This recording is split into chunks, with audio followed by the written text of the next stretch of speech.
అంతేగాని మన సామర్థ్యం ద్వారా మన జ్ఞానం ద్వారాగా అయిపోవాలంటే అయిద్దా? ఎంత ప్రయత్నించినది అవదు. ప్రయాస వ్యర్థమైపోతుంది. కొంతమంది ప్రయాస పడతారు, కానీ ప్రభు లేకుండా ప్రయాస వ్యర్థమే.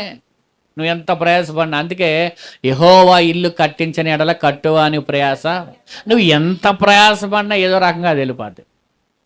అదే దేవుని కృప ఉంటే, దేవుని యందు భయభక్తులు కలిగిన వారికి వారి కష్టార్జితం ఏమైద్దంట?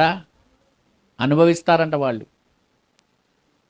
ఇప్పుడు నీ కష్టార్జితాన్ని నువ్వు అనుభవించాలి, కానీ నీ కష్టార్జితం వృధాగా పోవడం ఏంటి?